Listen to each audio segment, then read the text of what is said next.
How's it going, everyone? It's TheProperBloke, and today we're going to be looking at the awesome new official gameplay series, or specifically the combat video that was just uploaded a couple of hours ago for Mass Effect Andromeda. Now, right off the bat, I just gotta say, I only watched it once, and it's absolutely awesome, but I cannot explain enough how difficult it is to make a video like this. Now, I'm sure there's a couple of YouTubers out there like Minius who can absolutely just straw pick the hell out of this footage and just find things to talk about that maybe the narrator for the video did not talk about. And I'm gonna try to do that, although certain things might fly by because honestly there might have been things I might have forgotten. But afterwards, I'm gonna go ahead and just give my honest view and impression of what this gameplay looks like. Now, of course, I just want you guys to be aware that, again, if I miss something, it's not the end of the world. Just go ahead and put it down in the comments below so other people, including myself, can see it. And yeah, so let's go ahead and check this shit out.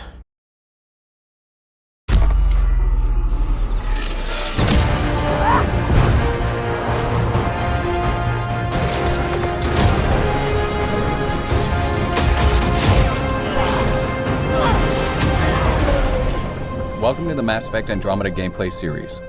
In Mass Effect Andromeda, you are the Okay, so we're gonna go ahead and go back a bit. So obviously we see, I think it's Alec Ryder in that suit. I'm pretty sure it's just Alec. That's not important. The important part is the gameplay footage that we see in this split second afterwards. And right off the bat, we see somebody going biotic charge. And so we see a new enemy that we've never seen before. It's an anointed. But in the bottom left, we see, I don't know, that gun kind of looks similar, doesn't it? It looks like maybe the Geth shotgun. I can't specifically say what it is. We have two squad mate icons in the bottom of the screen. And on the right side, you can see the ammo supply pack. And I'm not too sure what the right one is. I think maybe that's biotic charge, or is that shields? No, I think that might be shields. Or maybe it's sprint, because it looks like, I really don't know what the hell that is. That's interesting though. But obviously in the top of the screen, you can clearly see that we have a compass area that highlights enemies. And yeah, so we don't actually have a mini map.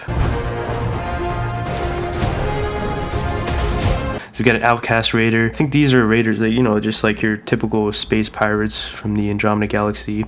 Cool looking ship. This time on the bottom side of the screen, you can see that we have another gun that looks absolutely different. I think that's one of the new weapons. Bottom left, I think that might be the pool biotic power. I think that's pool. And in the middle, I think that might be, what do you call it? It's that one gravitational orb thing. It's like a mini black hole. I think that's it. And then definitely on the bottom right is Nova.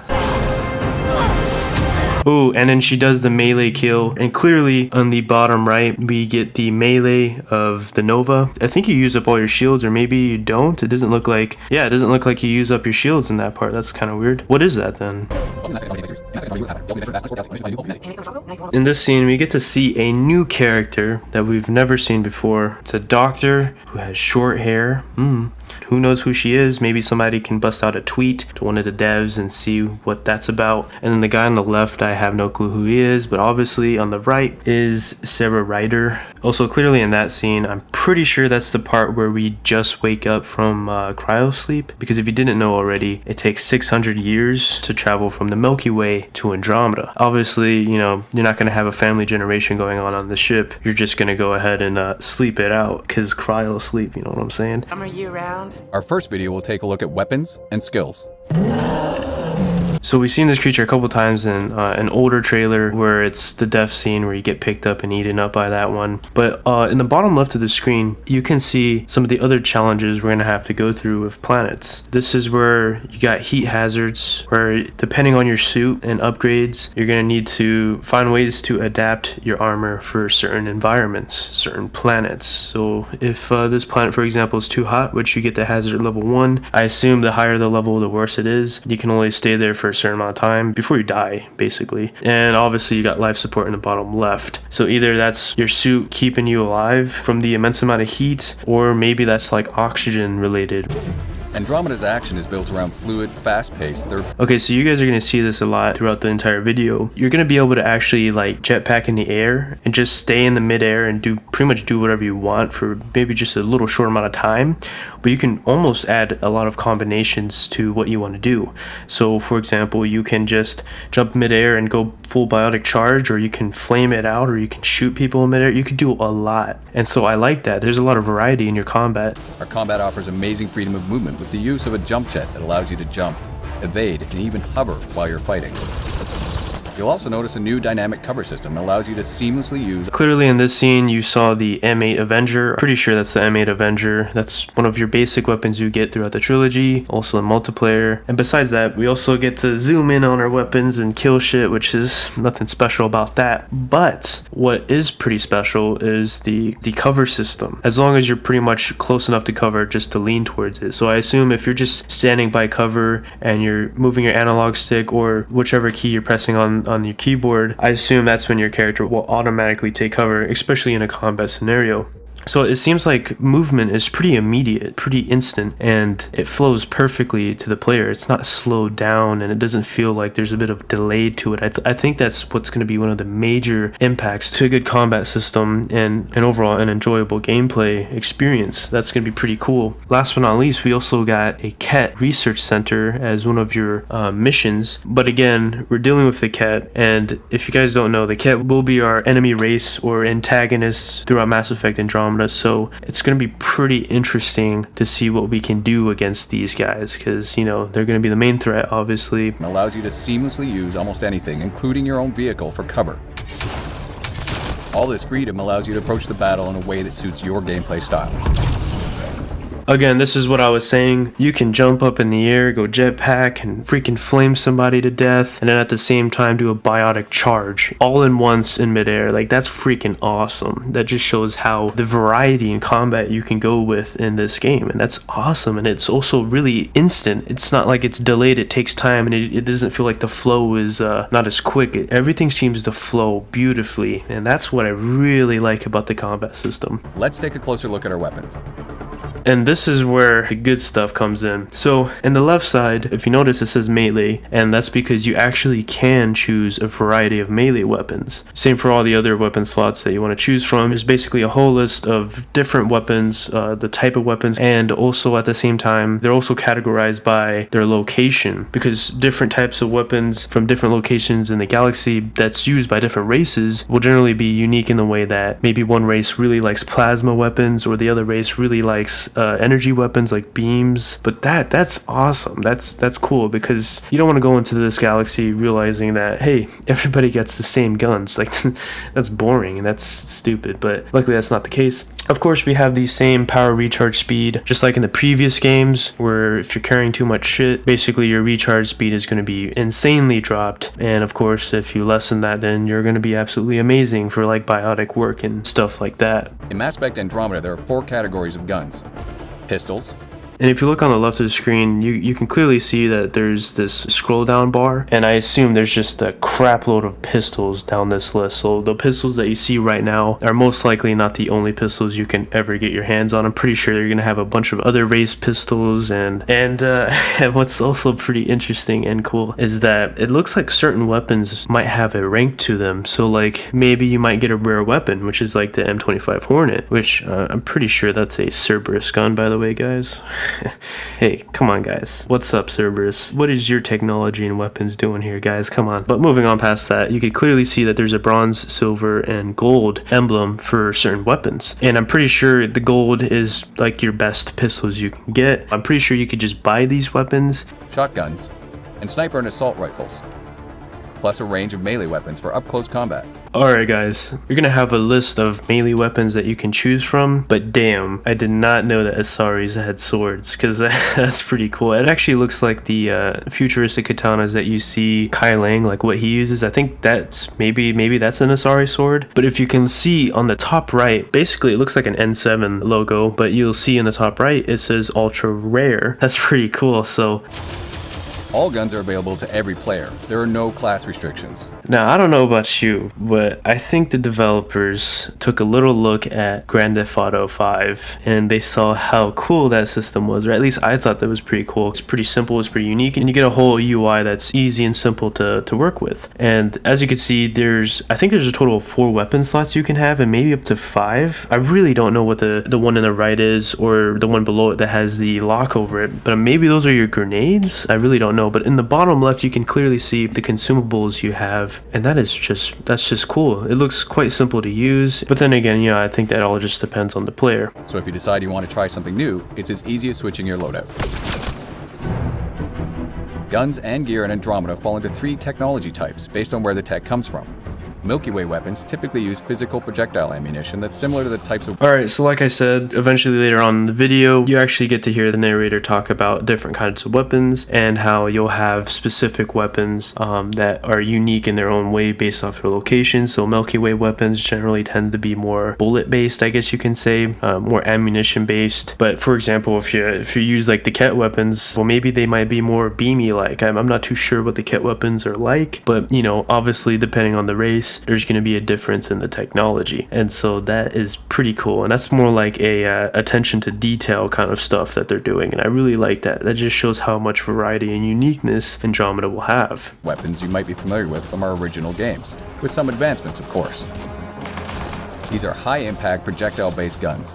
They're great against most non-shielded targets, but require you to keep an eye on your ammo. Again, based on the weapons, there's also advantages and disadvantages with them. Just like the guy said, you might have weapons that absolutely rack up close, but they're only really effective against no shields, while other weapons might be great at taking down shields, or maybe you'll have a weapon that just really packs a punch, but you'll just not have enough ammo for it. So it seems like this is where modifications come in, and maybe the level ups of the weapons, just like in Mass Effect 3, basically a weapon upgrade at that point.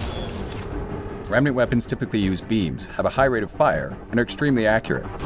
They use the overheat system and don't rely on ammo, so you'll never run out of ammo, but you'll have to wait for your gun to cool down from time to time.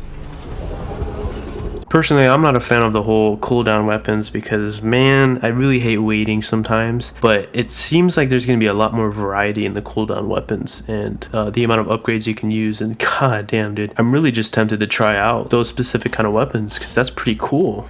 Helios weapons are technology from civilizations that live in the Helios cluster of Andromeda. They are generally plasma-based, which means they are slower speed, but benefit from heat-seeking technology. While some are charge-based, the longer you charge them before releasing, the harder they hit. So that's cool. You're going to have some weapons that are chargeable, which essentially means the longer you charge, the more damage it's going to do. And I think there's only a couple of weapons that you can actually do that back in Mass Effect 3. And I think those are like more of your multiplayer weapons where you had a couple of shotguns and even sniper rifles that had that effect, where if you hold it down and charge it, it'll do an increased amount of damage. Melee weapons vary in both damage and speed. Hard-hitting hammers do maximum damage, while lightning-fast shivs or swords allow you to get in and out of harm's way with maximum speed and precision. In addition to weapons, you can also develop skills and abilities.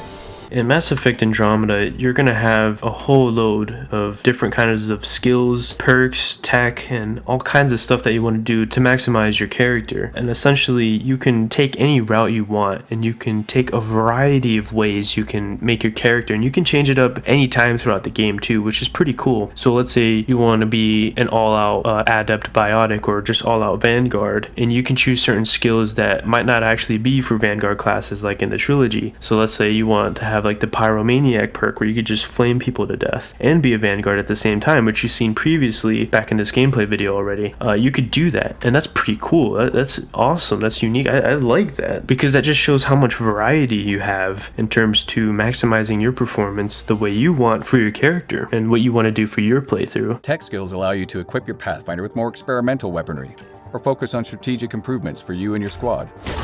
Cryo Beam and Flamethrower give you more offensive punch, while skills like Invasion or Energy Drain weaken your opponents and make them easier to take down. Want a little extra help? Deploy your own assault turret. Again, if you look at the list, it shows you just how much variety you have for your character. You can really go deep down and find specific types of tech trees or biotic trees or whatever you really want to focus on. You could really focus on it, and that's cool.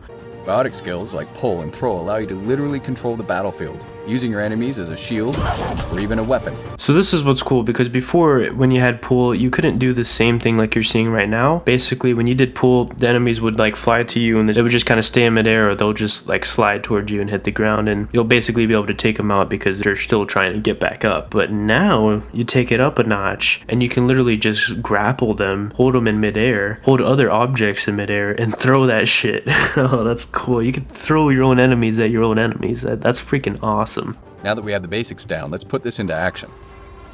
In this case, our Pathfinder is equipped with a sniper rifle and a shotgun, and they've got their 3 powers selected. You'll notice that different enemies each behave in unique ways. Some will keep their distance and try to snipe us. Others will charge right in and try to flush us out of cover. It seems like combat-wise, when you get in combat situations, the whole map side of it is really huge. And so you can really take a lot of routes based on what your character can do. But based on the amount of enemies and based on the wideness of the map, you can really take different routes and tactics on how you're going to take over a base, for example. Andromeda. Stay tuned for future installments where we'll show you our profiles to give you an added boost in combat.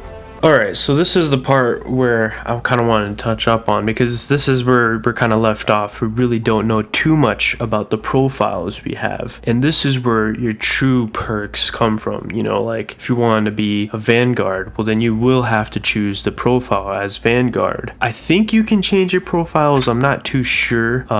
Don't quote me on it, but I'm pretty sure you can during your playthroughs if you really wanted to change class because you didn't like it. But I think you would also have to re-level your perks and stuff within it. But you know, profiles, I don't think it's anything that special, but I do think it's special enough to where you might have certain perks that you really want to focus on, and so they'll give you a bunch of options and whatever.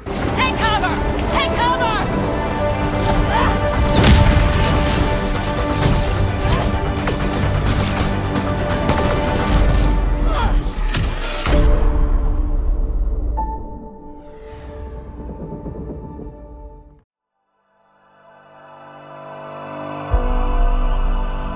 Apologies if you don't like long videos, but if you don't like long videos, then I don't care.